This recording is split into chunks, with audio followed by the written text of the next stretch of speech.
Boa noite, meus amados irmãos. E hoje, Sejam todos muito bem-vindos.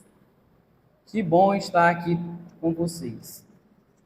Nós vamos iniciar mais uma programação, Conversa Franca Sem Tranca. Dessa vez, o pastor Manassés não poderá estar à frente desta programação, porque ele teve que comparecer à programação das senhoras. Antes de começar isso, alguém sabe qual é o tema dessa Conversa Franca Sem Tranca? alguma coisa a ver com oração. Oração. Perfeito. Oração.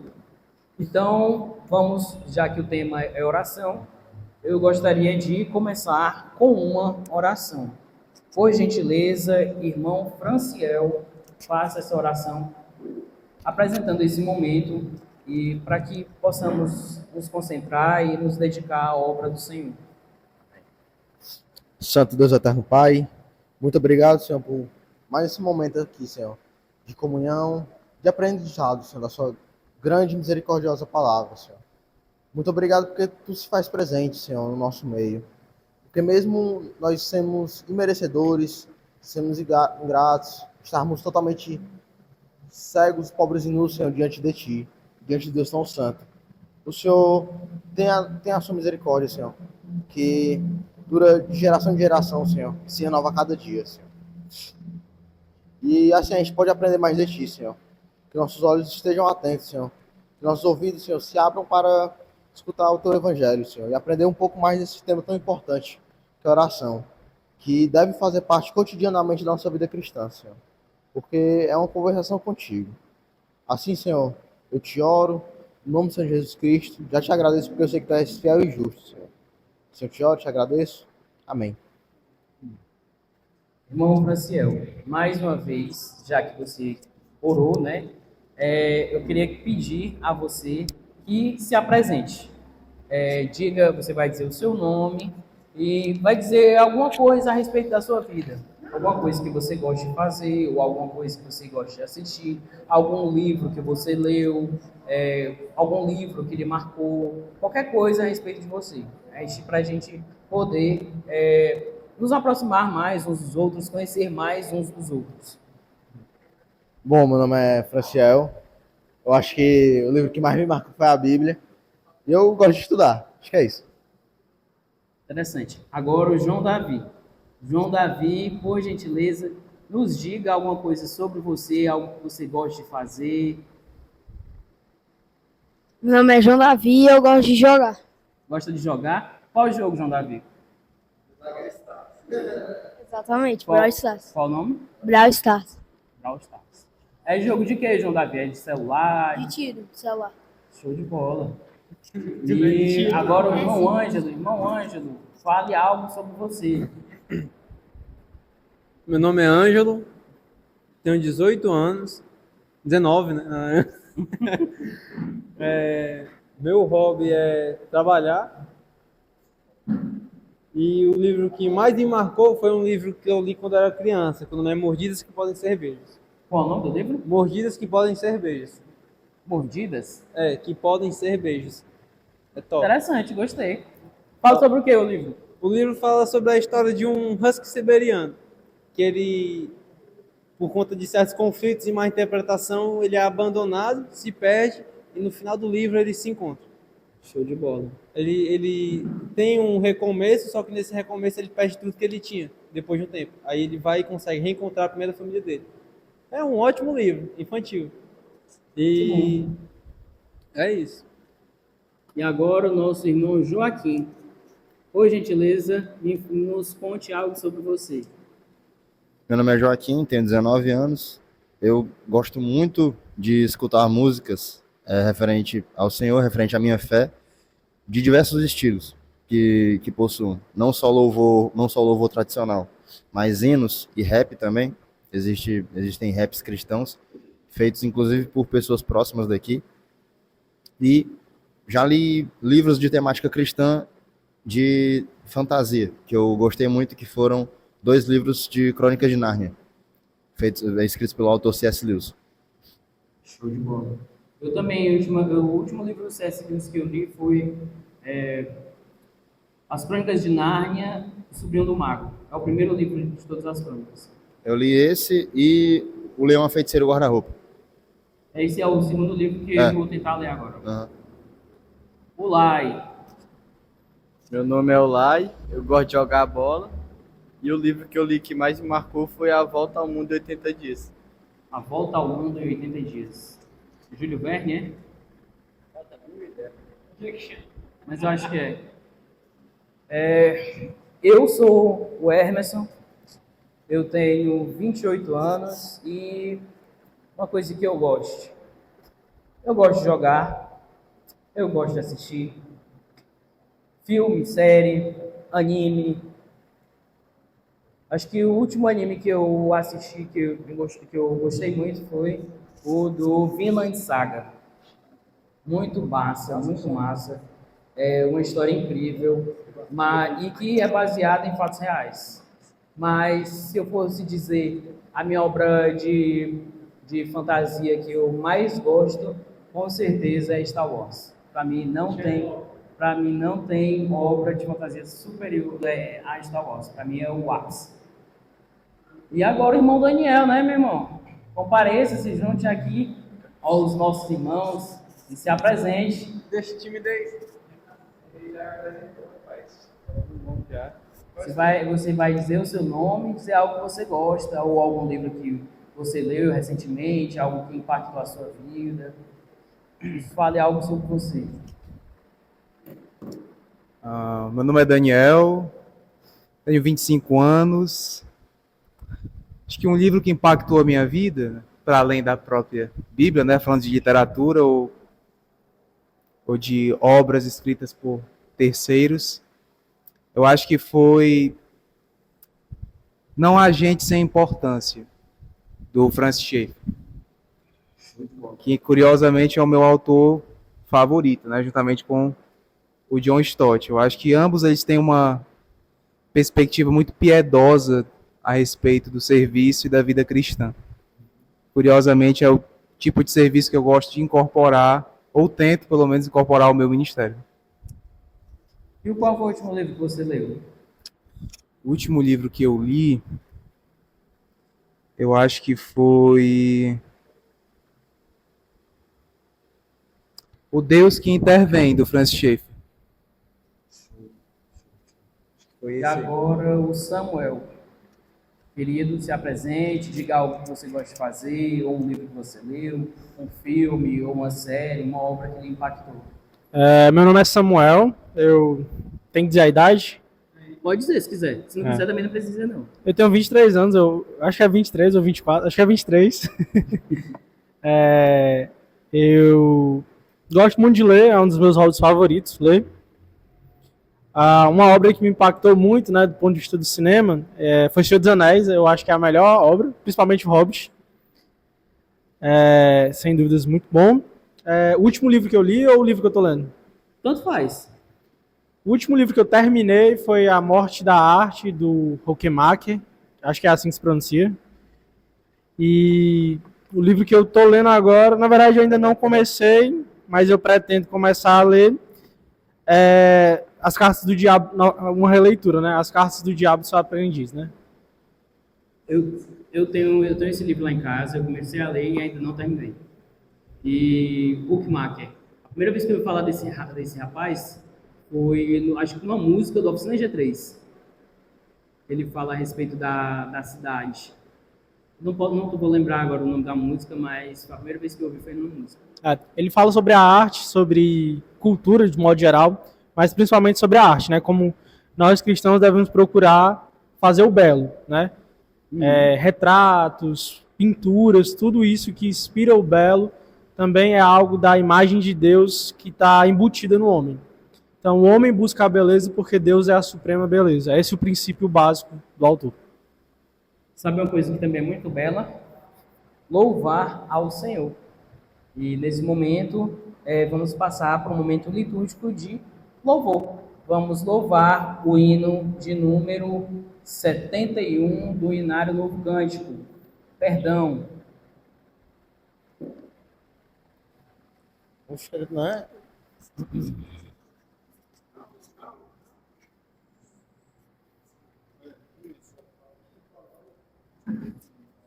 É o número 71, perdão, do Inário Novo Cântico. Aí eu vou pedir para que algum dos irmãos faça a gentileza de se fazer presente aqui ao meu lado, porque o meu celular está gravando e não vou conseguir usar o Inário no celular. Não, vai ter que ficar do meu lado. Vai ter que ser um cineasta agora. Nós somos irmãos, pronto, João Davi. Ó, isso aqui é extremamente vergonhoso para todos vocês, porque todos vocês são cabra velho, tem mais de 18 anos, menos o Laizinho, mas nenhum teve a coragem de ser o meu parceiro. Mas o João Davi, um jovem, forte, valoroso, quase o rei Davi, está aqui junto conosco para louvar ao Senhor ao meu lado. É porque Deus levantou um menor do que você, Márcio. Vamos louvar ao Senhor. É o número 71, perdão. Aqueles que não sabem podem me acompanhar. Se sofrimento te causei, ó Deus, se ao meu exemplo fraco tropeçou, se eu não andei nos bons caminhos teus, perdão, Senhor. Se vão e fútil foi o meu falar, se amor ao meu irmão não demonstrei, se ao sofredor eu não quis ajudar, perdão, Senhor. Se negligente foi o meu viver, sem me dispor a pelejar por ti, se firme em teu trabalho eu não quis ser, perdão, Senhor. Escuta, ó Deus, a minha oração e vem livrar-me do pecado vil. Renova este pobre coração. Amém, Senhor. Uma coisa que eu disse é que há beleza em louvar ao Senhor. Mas louvar ao Senhor não é só abrir a boca, mas é cantar com o fundo do seu coração, com todo o amor que há nele. E eu não vi isso nesta noite. Eu peço que louvemos novamente este louvor. Dessa vez eu quero ouvir a voz de todos, não só a do Ângelo, não só a do João Davi. Vamos cantar novamente. Dessa vez, cantemos com todo o fervor que eu sei que vocês têm. São homens jovens, homens fortes, têm uma garganta forte e podem me acompanhar. Número 71 novamente. Espera aí. Só botar aqui o... Pronto. Tem uma... Droga, vou botar assim. Vai, começa aí. Começa... Hã? Todos encontraram? O quê? O que foi que eu falei? 71, perdão. Quem é que vai puxar? Eu puxo.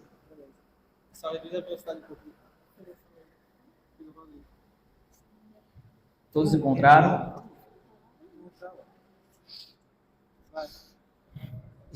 Se sofrimento te causei, ó Deus, se ao meu exemplo fraco tropeçou, se eu não andei nos bons caminhos teus, perdão, Senhor. Se vão e fútil foi o meu falar, se amor a meu irmão não demonstrei, se ao sofredor eu não quis ajudar, perdão, Senhor. Escuta, ó Deus, a minha oração e vem livrar-me do pecado vil. renova este pobre coração. Amém, Senhor. Glória a Deus.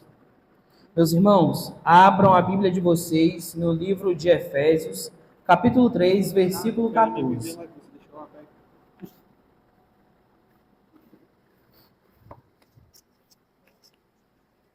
Obrigado. Vejam Davi. 3:14. Livro de Efésios 3, versículo 14. Efésios 3:14.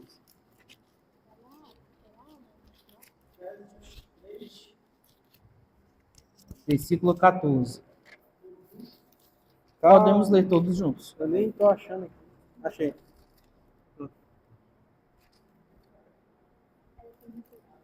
Depois de Gálatas. Podemos Não, aí é começar. depois disso aí. Por essa razão, eu me ponho de joelhos diante do Pai. De quem toma. Não, é só o 14, gente. Ah, desculpa. Por que é importante a gente ler este versículo? Eu não sei quantos de vocês tiveram a oportunidade de entrar numa igreja Assembleia de Deus. E é muito comum nas igrejas da Assembleia de Deus e em outras igrejas reformadas, irmãos que já vieram da Assembleia de Deus, ao chegar no culto, se ajoelhar e orar. A gente não vê isso tanto, pelo menos aqui nessa igreja, não é algo que é comum se ver irmãos se ajoelharem para orar. E aí eu faço o questionamento. É algo que é necessário a gente se ajoelhar para orar? Não? Eu acho que se torna necessário que uma pessoa está no momento a sós com Deus. Mas aqui a gente olha aqui o exemplo do apóstolo Paulo. Por essa razão, eu me ponho de joelhos diante do Pai. Isso aqui poderia ser uma metáfora, mas não é. No contexto do Antigo Oriente Próximo, ali de Jerusalém, as pessoas, elas oravam em pé. Mas, por algumas razões que eram muito especiais, eles se ajoelhavam em forma de contrição. É como você estar na presença de um rei, que você se curva diante dele. Então, isso denota reverência. Então, para algumas razões especiais, é bom que você se ajoelhe e ore. O Tiago, irmão do Senhor, ele era conhecido como joelhos de camelo. Por quê? Porque ele era comumente visto no templo orando de joelhos, seja pelos judeus, que ainda não haviam conhecido a Cristo, seja pelos cristãos que estavam sofrendo perseguições. Ele orava tanto de joelho que os seus joelhos ficavam parecendo cascos, como os joelhos de um camelo. Então, não é algo que é uma imposição, mas denota reverência, né? Então, aqui quando o apóstolo Paulo ele fala isso, por essa razão, me ponho de joelho diante do Pai, a gente pega no meio do capítulo, né? Então, a gente não entende. Então, uma coisa que é recomendada a gente fazer, quando a gente pega um versículo e ele já está continuando outro por essa razão, é retornar para o versículo anterior. No versículo 3, ele já começa portanto. Então, já é também uma continuação. Então, a gente volta para o 12. Em Cristo temos ousadia e acesso a Deus, em confiança, mediante a fé nele.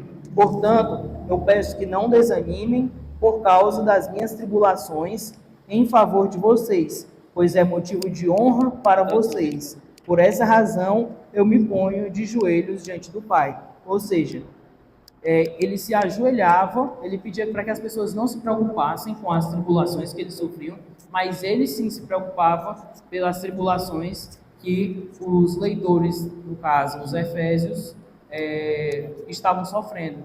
Então, se você olha, você vê que tem um irmão que está em estado de necessidade, se ajoelhe diante de Deus, diante do Pai, e ore pela vida daquele irmão. É uma causa justa. É algo que a gente pode e deve fazer.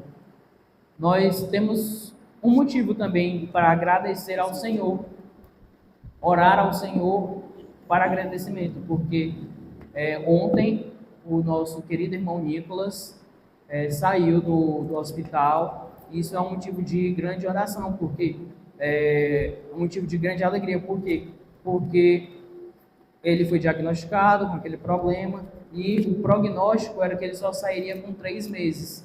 Graças a Deus ele saiu antes da metade do prazo que os médicos deram.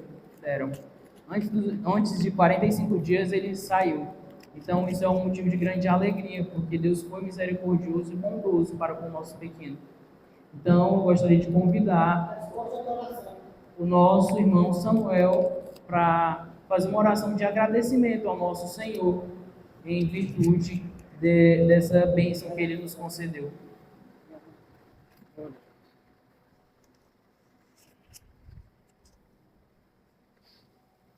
Oremos. Bendito Deus e Pai, somos gratos ao Senhor pela rica bênção que o Senhor concedeu a esta igreja, Senhor, que foi a melhora extraordinária do nosso pequeno Nicolas. Sabemos, Pai, que os médicos haviam dado um determinado tempo e que ele passaria mais tempo internado, Pai. Mas o Senhor agiu de maneira eficaz, trazendo, Pai, cura através dos medicamentos. E ele, Pai, com menos da metade do tempo estimado, já está são, já está bom, já está em casa, Pai. Te louvamos porque o Senhor é um Deus que intervém, é um Deus, Pai, que fortalece o cansado e levanta o abatido. Somos gratos, Pai, porque este menino, Pai, será um grande servo teu, se assim o Senhor quiser, Pai, preservando-lhe no caminho da graça. E nós te oramos, Pai, porque sabemos que o Senhor é muito mais poderoso para fazer muito mais na vida do Nicolas, Pai. Sabemos que ele pode vir a ser um grande missionário, um grande homem de Deus, e que esta foi uma pequena prova do Deus que intervém ainda hoje, Pai. Nós muitas vezes esquecemos da tua bondade, da tua misericórdia, mas o Senhor, Pai, foi bondoso para com a tua igreja, provendo, Pai, restauração a este pequeno. Te damos graças, Pai, também por este momento, em que estamos juntos, Pai, como irmãos, jovens, no sábado à noite, que poderiam estar fazendo qualquer outra coisa, Pai, mas escolheram estar aqui para te adorar, te bendizer, glorificar o teu santo nome. Isso é motivo de alegria, Pai, porque é o Senhor que tem inclinado os nossos corações. É assim, Pai, que nós te louvamos e te agradecemos nesta oração, em nome de Jesus. Amém. Amém. Nessa noite, meus irmãos, geralmente, quando nós estamos reunidos, né, e tem alguma pessoa aqui à frente deste púlpito, essa pessoa, ela toma, entre aspas, o protagonismo, né? Todos os olhos ficam voltados para ela. Só que hoje vai ser o inverso. Hoje, os protagonistas serão vocês. Eu estou aqui para tirar as dúvidas que vocês têm a respeito de oração. Eu não sei quantos de vocês viram no meu Instagram, eu abri uma caixinha de perguntas e alguns irmãos fizeram algumas perguntas a respeito de oração em preparação para este momento.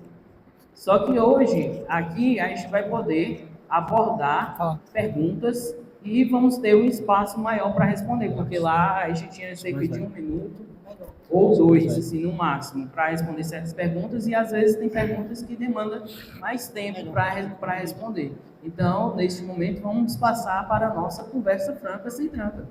Um momento em que vocês irão fazer as perguntas e não precisa ter vergonha, pode botar as perguntas, as dúvidas mais escabrosas que vocês têm com relação à oração, que, pela honra e glória do nosso Senhor Jesus Cristo, eu peço que Ele me dê a capacidade de poder sanar todas as dúvidas de vocês. Prossiga, irmão Samuel. Dizem que é bom começar pelo começo, né? Hermeson, o que é oração? Essa foi uma pergunta que eu respondi lá no meu Instagram, mas aqui é um momento em que eu vou poder aprofundar ainda mais. O que é a oração? A oração é uma expressão do nosso relacionamento com Deus.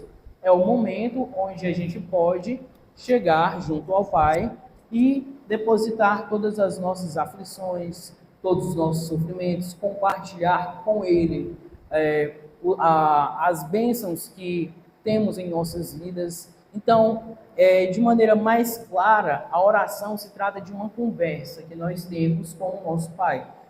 Deus, ele quer que a gente tenha um relacionamento com Ele.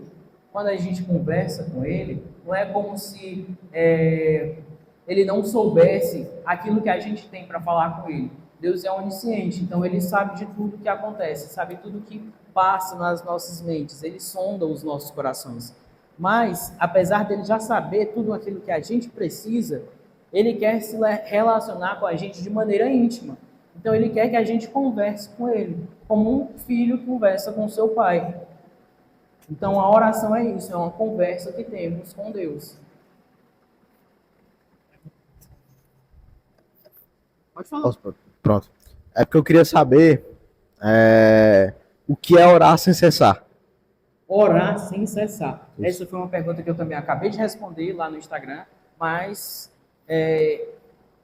a pergunta do Insta, ela ainda tinha até um complemento, né? Que era assim, isso significa que eu não devo trabalhar? Ou seja, se eu vou passar o dia todo orando, então eu não vou estudar, eu não vou trabalhar, eu não vou fazer nada, né? Mas não é isso. Quando a gente ora sem cessar, é a nossa comunhão com Deus. Você pode estar no trânsito, com os olhos abertos, dirigindo e ainda assim estar falando com o Senhor, conversando com Ele. Então, quando você está em comunhão com Cristo, você está constantemente meditando na palavra dele e constantemente conversando com ele sobre tudo que está acontecendo na sua vida. Se você ora, você está no carro, está indo para o seu trabalho, você ora ao Senhor, Senhor, tem misericórdia de mim, guarda a minha vida, me leva ali para o meu trabalho em paz, me leva ali para a minha faculdade em paz, me traga de volta para a minha casa em paz. Isso é um exemplo de oração que você pode fazer. Claro que se você tiver um momento, um local para fazer uma oração ainda mais, estabelecer um ambiente litúrgico para que você tenha ainda mais intimidade com Deus, isso é o melhor dos mundos, mas nem sempre a gente vai ter a disponibilidade para ter esse momento, esse local, então, mas nem por isso deve ser um impedimento para que você continue orando ao Senhor. Como eu faço uma oração boa que agrade a Deus? Como faço uma oração boa aí? Que agrade a Deus. Que agrade a Deus. Muito bom, João Davi. Sua pergunta foi muito pertinente. E por isso eu convido que vocês abram a Bíblia de vocês no livro de Mateus. Deixa eu ver aqui. Não, Lucas 11, perdão.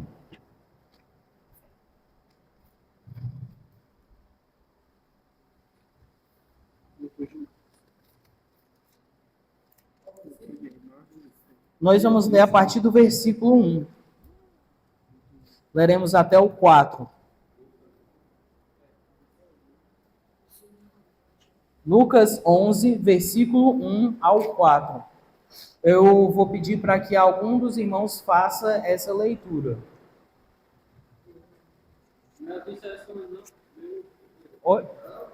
São só 4 versículos. Então, pode ler aí, João Davi. E aconteceu que, estando ele a orar num certo lugar, quando acabou, lhe disse um dos seus discípulos: Senhor, ensina-nos a orar, como também João ensinou aos seus discípulos. 2, 3.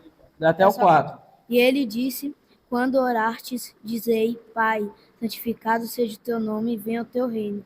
Dá-nos cada dia o nosso pão cotidiano e perdoe-nos os nossos pecados, pois também nos perdoamos a qualquer que nos deve. E não nos conduza em tentação, mas livrai-nos do mal. O que é que Jesus está fazendo aqui? A partir do primeiro versículo, a gente já tem uma informação muito útil. Quando estava orando em certo lugar, e quando terminou, um dos seus discípulos lhe pediu: Senhor, ensine-nos a orar, como também João ensinou os discípulos. Então, qual é a informação mais útil aqui? É que a oração, ela não surgiu a partir de Jesus, mas era algo que já era feito. E tanto que João ensinava aos seus discípulos. Só que Jesus, ele dá um modelo de oração.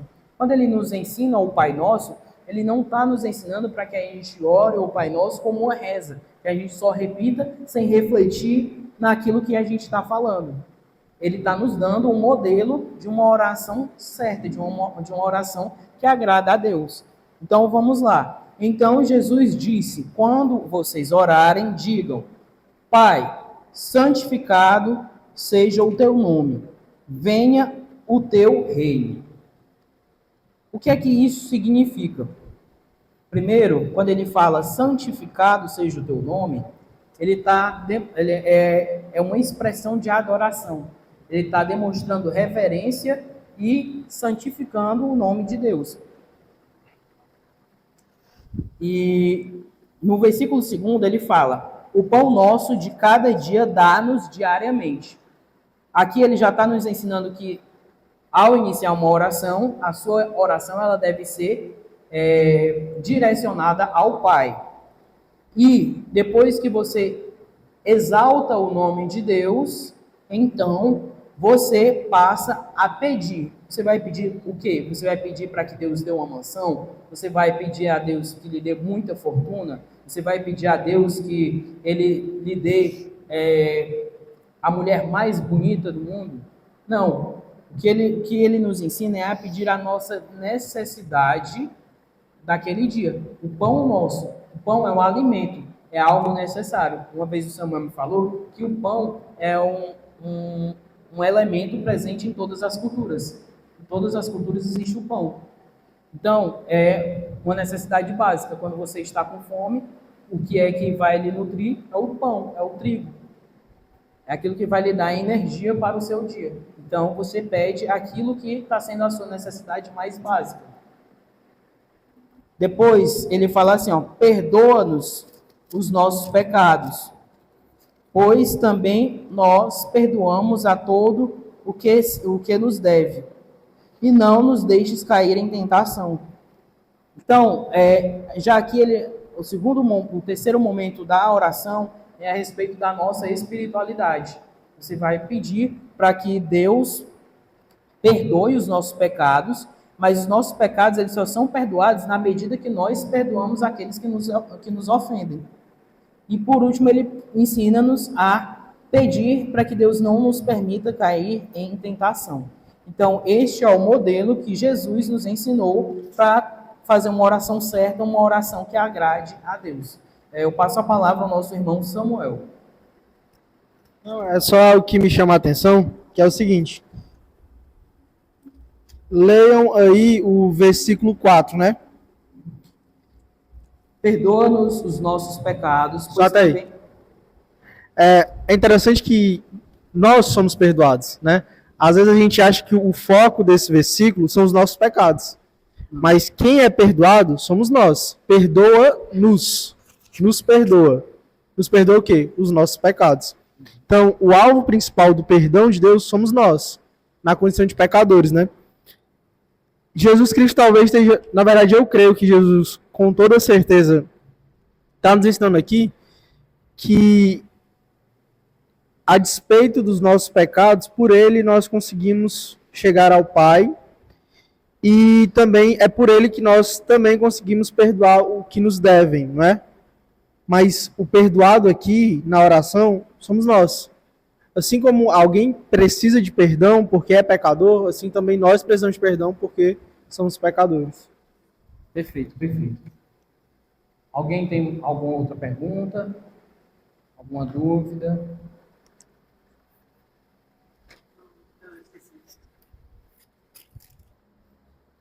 O Joaquim tem uma pergunta. Vai, Joaquim, manda ver. É só um acréscimo que eu queria fazer, referente sobre a parte do pão nosso de cada dia. Como o senhor destacou, que não é o pedido de coisas que vão além da necessidade, mas é a garantia do mínimo diário. Ao mesmo tempo que a gente é ensinado a pedir no modelo de oração posto por Jesus, ele mesmo, anteriormente, nos instrui, tanto no Sermão do Monte, acho que não é no Sermão do Monte, mas em um dos seus sermões, de que ele faz a comparação entre nós e outros seres vivos, ou mesmo plantas que são cuidadas, mas que logo vão servir de tempero para ir ao forno. E que elas, até mesmo esses seres, que não somos nós, são bem cuidados e são bem protegidos até o momento da sua morte. Aí ele faz a comparação colocando nós justamente acima dessas coisas e dizendo, se essas coisas que não se preocupam, esses animais não se preocupam, quanto mais vocês não valem mais do que eles. Então, ele nos leva a pedir, ele nos leva ele nos ensina a fazer essa oração pedindo o mínimo, mas ele também já dá a garantia, ele mesmo sendo Deus, de que o Pai que está nos céus vai nos suprir. Então, eu acho que isso levanta mais ainda a questão sobre o que o Samuel tinha colocado, sobre o que é a oração, que é a importância do momento de intimidade, que muitas vezes não tem muita importância o que você vai pedir, afinal ele já sabe o que você precisa antes mesmo de pedir. Mas a oração tem a importância dela por si só, por ser a sua relação com Deus. A sua relação com Deus não é importante pelo que você pede ou ganha ou deixa de ganhar, mas é pela relação por si só. A relação do pai com o filho não é pelo que um dá e o outro recebe, mas é a relação deles consigo mesmo, é um com o outro. A relação de um pai e um filho não é importante pelo que um ganha ou deixa de ganhar, mas a relação deles por si só. Perfeito.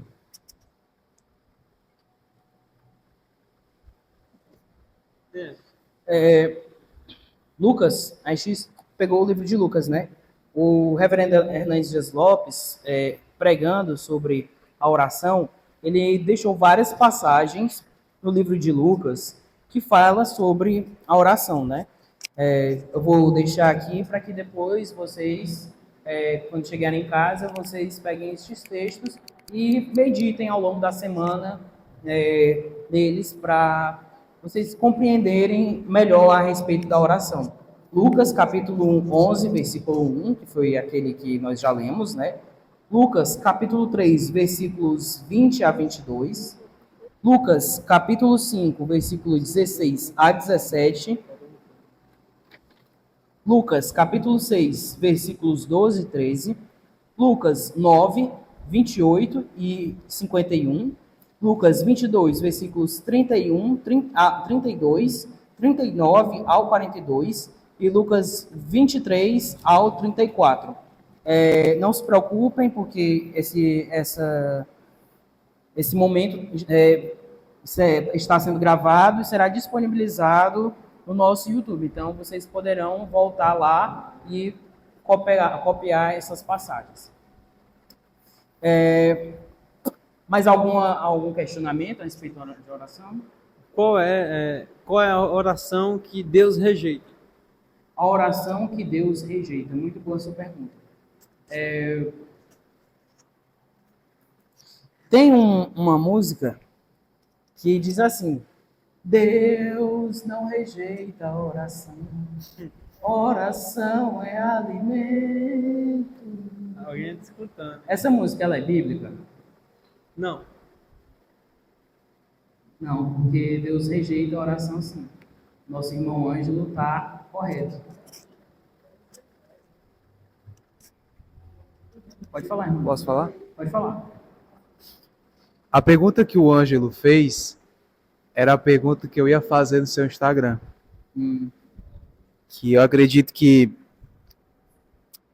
dois dos melhores textos bíblicos para esclarecer e elucidar essa questão são Isaías 1 e Provérbios 28. Isaías 1 e Provérbios 28. Então vamos fazer assim.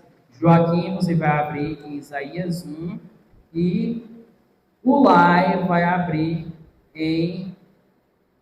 Qual outro? Provérbios 28, Provérbios 21. versículo 9. Provérbios Versículo 29. 9. Alguém viu o nosso irmão Franciel?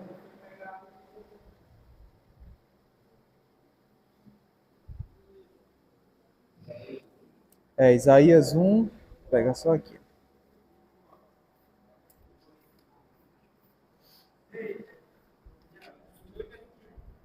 Provérbios 28, versículo 9, Isaías 1, verso 15 apenas.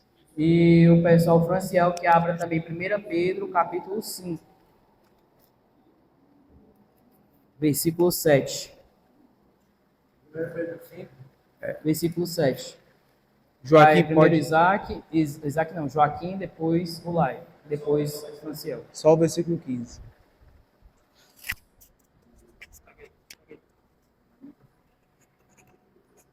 Isaías capítulo 1, versículo 15.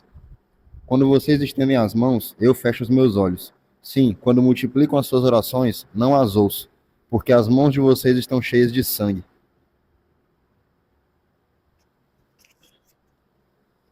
O que desvia os ouvidos de ouvir a lei, até a sua oração será abominável. 1 Pedro 5, 7. Lançando sobre ele toda a vossa sociedade, porque ele tem cuidado de vós. Acredito que 5, 7. eu queria tecer só alguns comentários em relação à leitura do Joaquim e do Ulai, né? Que eu acredito que são textos que respondem muito bem qual é o tipo de oração que Deus rejeita. Que é o tipo de oração que não acompanha uma genuína disposição de coração. Oração sem genuína disposição de coração é só encenação. Isso porque no texto do Joaquim, que é Isaías, Deus está falando diretamente a um povo que tinha muita formalidade, muita performance espiritual, muita vida congregacional, porém baixa vitalidade espiritual. Era um povo que pecava e pecava em abundância, e ainda assim, de forma formalista, orava. Mostra que Deus, mesmo escutando essas orações, como o Emerson até falou no Instagram dele, que Deus escuta todas as orações, mas aceitar e acatar já é outro ponto. E o texto do que o Lai leu, que foi Provérbios, fala que aquele que se recusar a ouvir a tua lei, esse terá a sua oração rejeitada. Então é interessante que Deus ele só aceita, aprova, acata orações que vêm de pessoas que derramam seu coração nessa oração e é um coração que caminha em integridade. Então, quando você está no estado de pecado, em penitência, essa oração ela é rejeitada. Não é você estar em pecado, porque pecado você peca sempre. Mas você está em pecado de maneira que você se entrega a ele. Então, esse tipo de oração é a oração que Deus fecha os céus para não ouvir, né?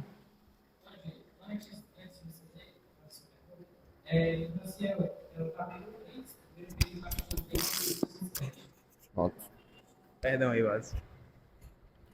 Maridos, é isso? Isso. Vós igualmente viver a vida comum do lar, com discernimento e tendo consideração para com a vossa mulher como parte mais frágil. Tratai com dignidade, porque sois juntamente herdeiros da mesma graça de vida, para que não se interrompam as vossas orações.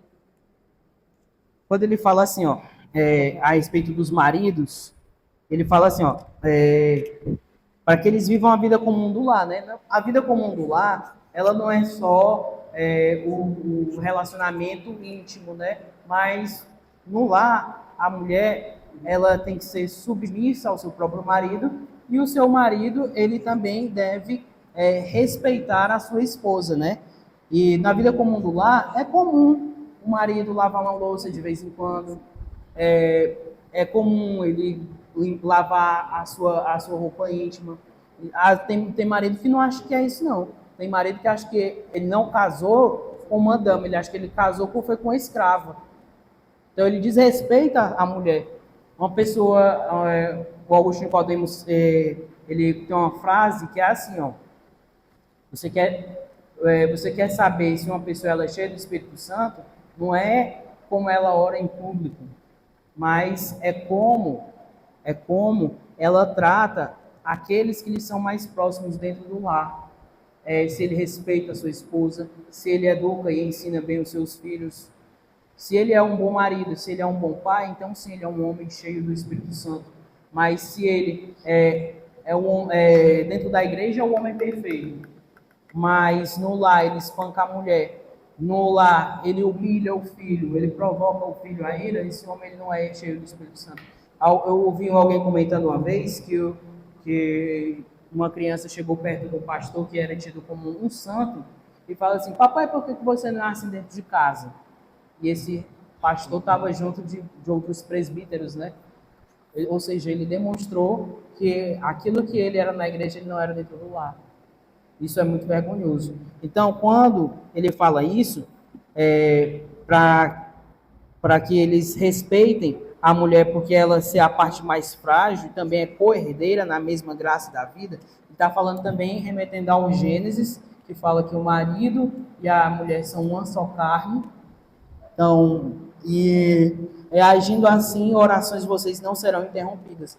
Ou seja, se você agir de modo contrário, não adianta nada. Se você desrespeita a sua esposa, se você maltrata seus filhos, e depois você se ajoelha e ora, as suas orações elas não serão ouvidas. Não serão ouvidas no sentido de que Deus não tem o poder para ouvir, mas porque a sua oração ela não vai agradar o Senhor, porque você não está agindo segundo o caráter de Deus. Pode falar. Primeiro o Ângelo, depois o Samuel.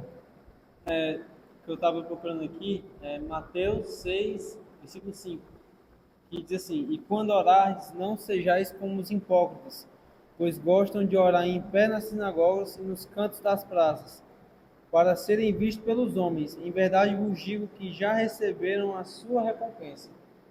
No caso, a recompensa que é dito aqui, o que seria? Seria, entre aspas, a boa fama deles.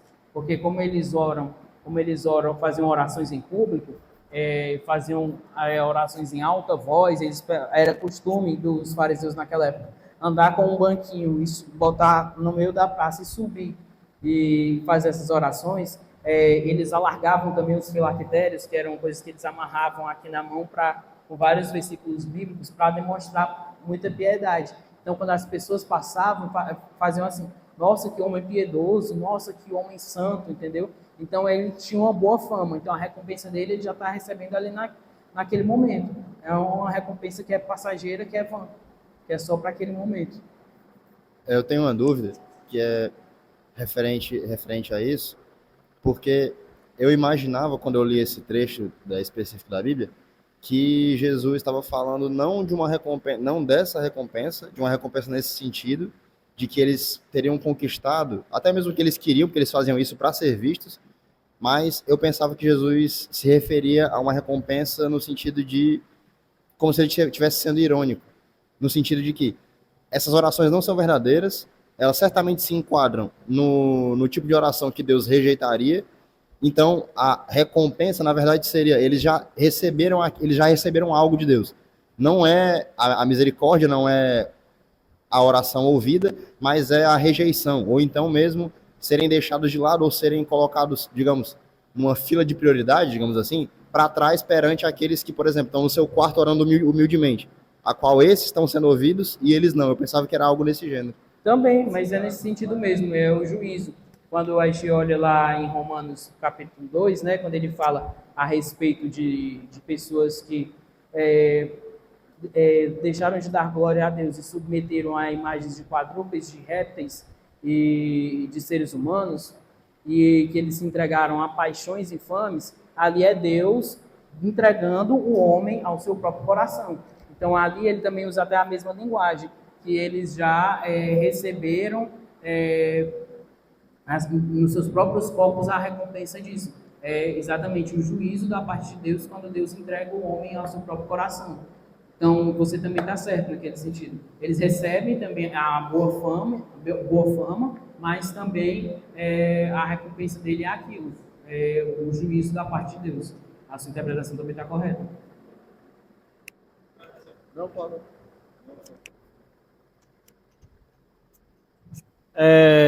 Seria errado nós lermos uma oração de um puritano, de alguém? Isso seria uma espécie de reza? Lermos a oração de alguém, de um puritano, ler a oração de algum teólogo do passado, isso seria uma espécie de reza? Olha, eu vou responder da seguinte forma. É sempre bom você ler orações de irmãos do passado, de irmãos piedosos do passado. Por quê? Porque naquilo que eles não pecarem, naquilo que eles não que eles não vão contradizer a Bíblia, Então, são orações bíblicas. Então, aquilo não vai atrapalhar a sua vida cristã, o seu momento devocional, mas você não deve substituí-la. Você deve fazer as suas próprias orações e orar, por exemplo, as orações de um puritano, mas no sentido de que você vai buscar entender aquelas orações, o que estava por trás dela e tentar aplicar aquilo nas suas orações.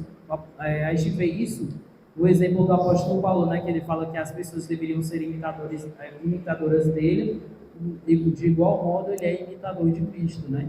Então, naquilo que Paulo não pegou, ele é um exemplo para nós. Então, do mesmo modo, os puritanos do passado, naquilo que eles não pegaram, eles também são exemplos para nós.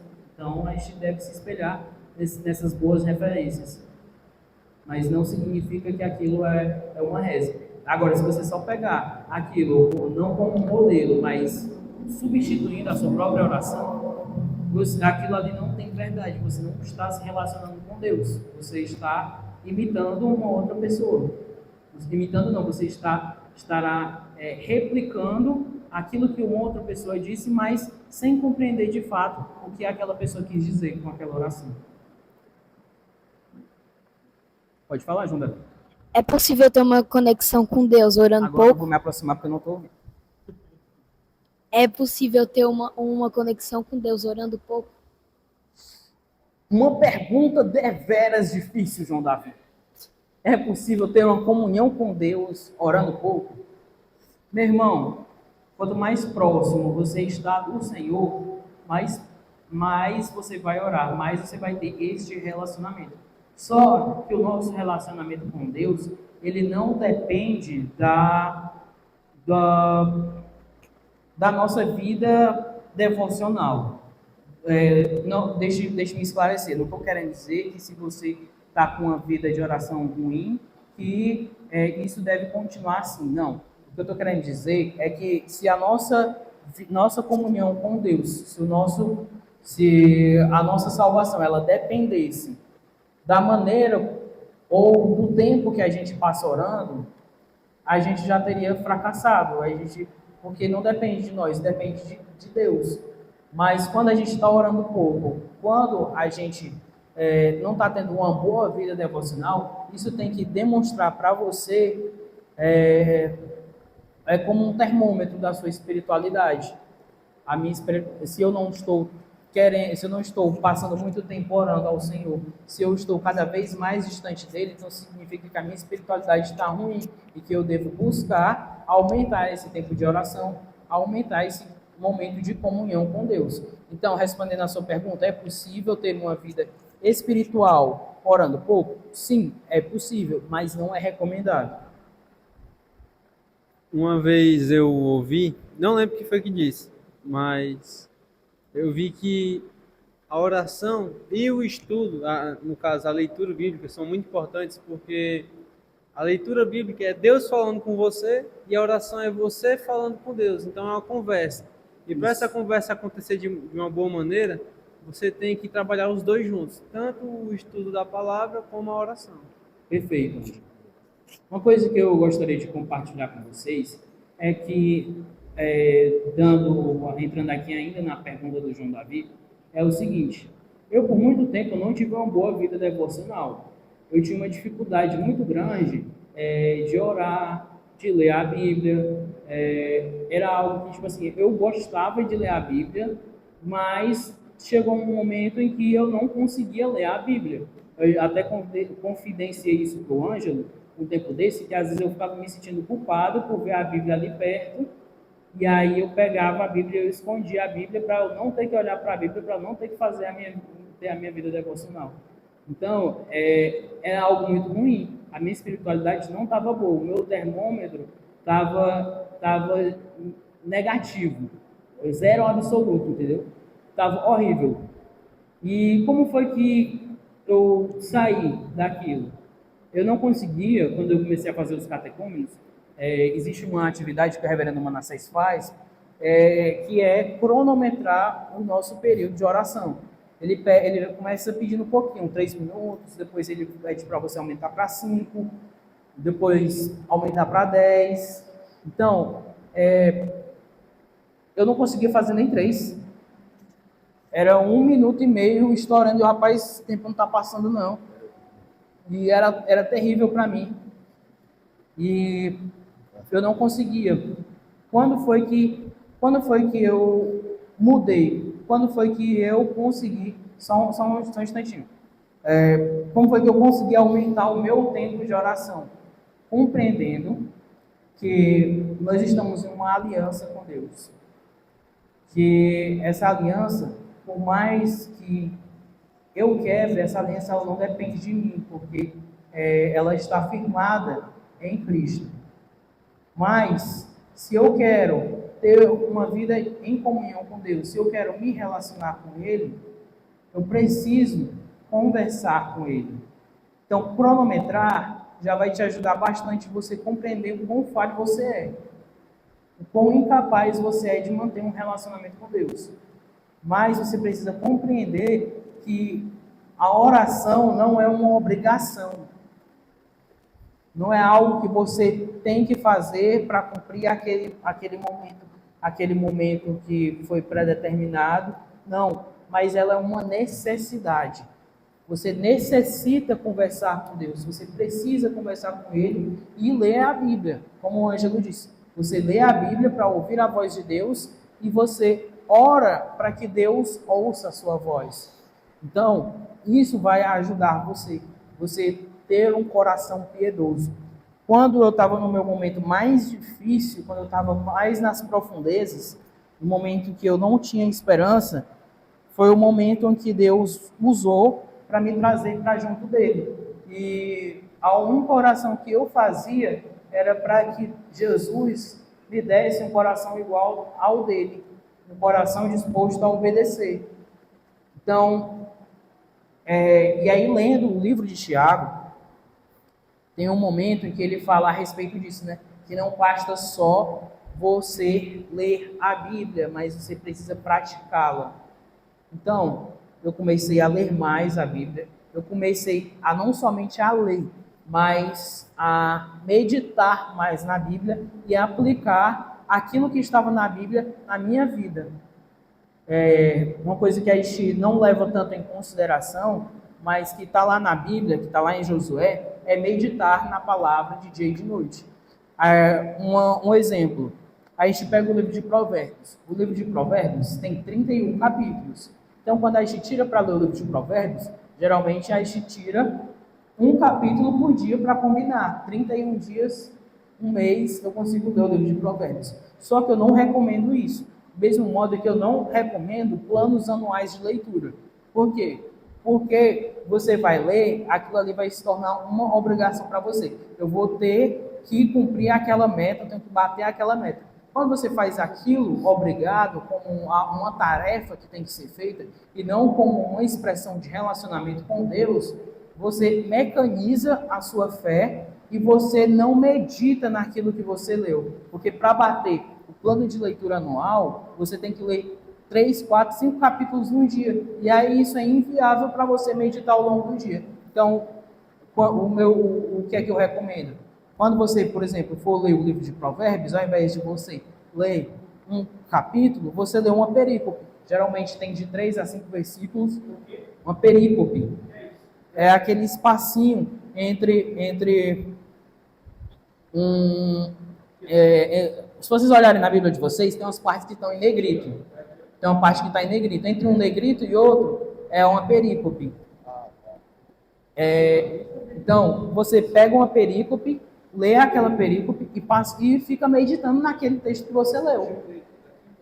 Porque a Bíblia fala de ruminar, né? O que é ruminar? É algo que a vaca faz. Ela pega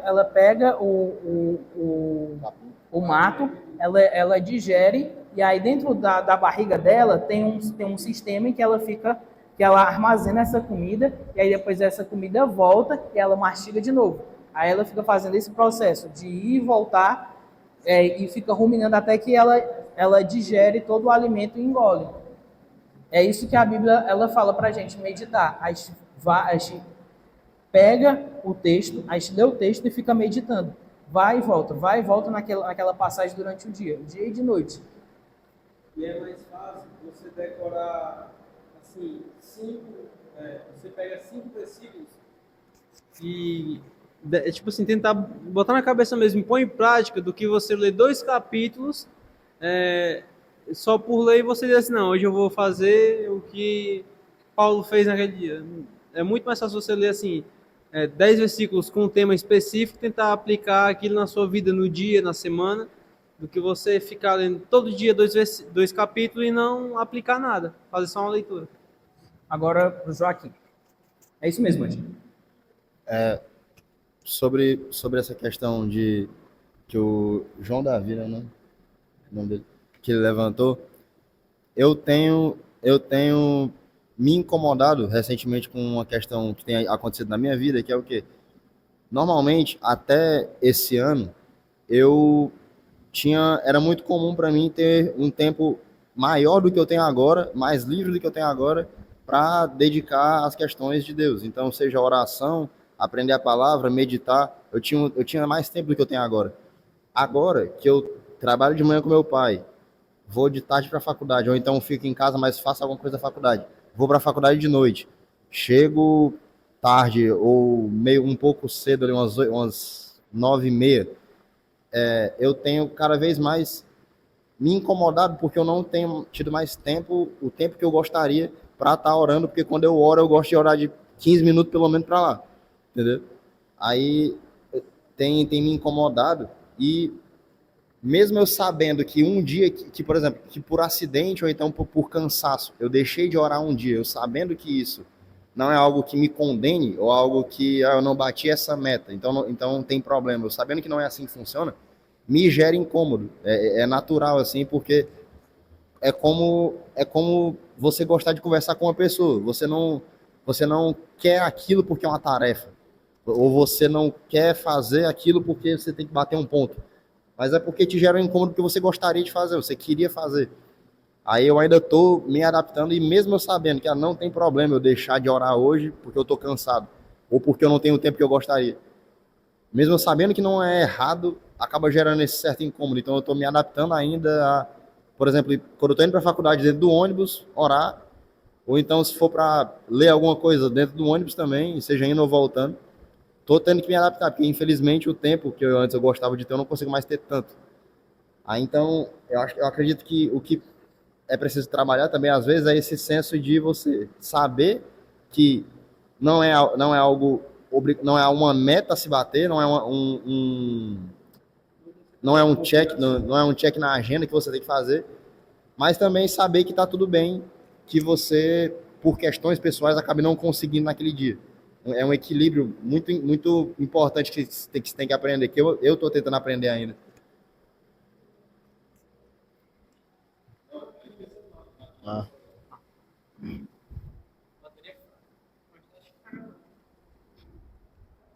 Tá gravando. Assim, eu ia dar uma alternativa, né? Porque eu também tava que nem o Joaquim. Tinha momentos que eu não conseguia orar porque a vida era muito corrida, rotina. Mas o tempo que eu passava dirigindo a moto, dirigindo o carro, eu sempre aproveitava para orar. O tempo que eu ia viajar a serviço, muitas das vezes eu ou estava dirigindo o carro ou não estava, mas eu aproveitava o momento de eu não estar dirigindo para escutar uma música, para escutar algum louvor, porque há momentos do nosso dia em que a gente vai ficar de bobeira, né? E que o pecado vai tentar a gente. Então, a gente tem que se fortalecer da melhor forma possível. Então, mesmo que você não consiga bater sua meta de oração, mesmo que você não consiga orar 10 minutos seguidos, mas se você orar 4 minutos aqui, 4 minutos acolá, 4 minutos acolá, 4 minutos durante, sei lá, eu tô dirigindo, eu vou orar, tô fazendo alguma coisa, sei lá, algum louvor, eu acho que já dá 1 a 2 horas do seu dia, entendeu? De você fazer de pouquinho em pouquinho. Porque hoje em dia, a gente procrastina muitas atividades, não apenas com Deus, mas no geral, porque, eu não vou conseguir fazer 1 hora. Eu não vou conseguir ler os 5 versículos os 5 capítulos que eu quero agora, então não vou fazer. Não vou conseguir ler a Bíblia, não vou conseguir orar 20 minutos agora, então não vou fazer. Sendo que deveria ser o contrário, né? Mesmo que a gente não consiga fazer, a gente deve tentar, né? E mesmo que a gente não consiga fazer naquele momento, a gente pode fracionar durante o dia. É que nem o Charles Spurgeon, né? Quando ele falava que ele iria orar para fazer um sermão, né? Ele falava que ele não orava 1 hora direto. Ele chegava ali um pouco a Bíblia, olhava para o sermão, pedia discernimento a Deus, ia orar um pouco, aí voltava, ia fazer uma caminhada, orando para Deus iluminar ele. Então, diversas formas a gente pode conseguir orar, né? Não obrigatoriamente a gente passa 10, 20 minutos orando, entendeu? Mas é bom que a gente consiga fracionar, né? Tipo, antigamente eu também tinha esse problema por conta dessa mentalidade. Não vou conseguir orar 10 minutos agora porque eu vou estar daqui a 15 minutos eu tenho que sair. Então eu prefiro 1000 vezes, tô tomando banho, vou orar, tô dirigindo, vou orar, tô fazendo isso aqui, vou orar, tô andando de carro, vou orar, tô fazendo isso aqui. Orar sem cessar, né? Isso, entendeu? E eu tava pensando aqui agora, né? Ele falou, questão de orar assim, um longo período, né? Você fazer uma oração longa é bom, você conversa com Deus por muito tempo. Mas nem sempre uma oração longa significa que você está tendo uma relação boa com Deus. Porque assim como Deus nega a oração, muita gente ora sempre pelas mesmas coisas, ora sempre com o intuito de ser agradado, não de conversar com Deus, não de ter um relacionamento, mas sim de pedir, só pedir, só pedir. Então, às vezes a pessoa pode ter assim, pode cronometrar e, caramba, eu orei 1 hora e meia, eu orei 50 minutos, mas ela não orou para Deus, ela orou para ela. Então, assim, mesmo que a pessoa às vezes só ore 10 minutos, ou então 5, o importante, eu acho que é a sinceridade, você falar verdadeiramente com Deus de coração. Muita gente não fica com vergonha, às vezes, por dizer, não sei orar bonito, não sei o quê, mas o que importa é uma oração sincera, uma oração que realmente ela agrade a Deus e que seja designada para Deus. Quando tu falou aí, tu me lembrou da oração do publicano e do fariseu, né? O fariseu que orava de si para si, e o fariseu, o publicano que nem ousava levantar a cabeça para orar, né? E ele só dizia: ser propício a mim, pecador. E aí Jesus pergunta, né? Quem desceu justificado? Então é isso, é a sinceridade do coração. É o que você falou, Ângelo. Muito bem. E uma parte até crucial, né, do que o Ângelo falou, é que a gente, através de uma oração sincera, né, a gente consegue aprender que a gente é totalmente ingrato por muitas das coisas que acontecem na nossa vida. Eu, quando não tinha uma vida de oração, assim, contínua, eu era muito ingrato por algumas coisas. A partir do momento em que eu comecei a orar, eu sou tão abençoado por Deus que às vezes nem acho que eu sou digno de tal graça, né? A gente aprende, a gente é muito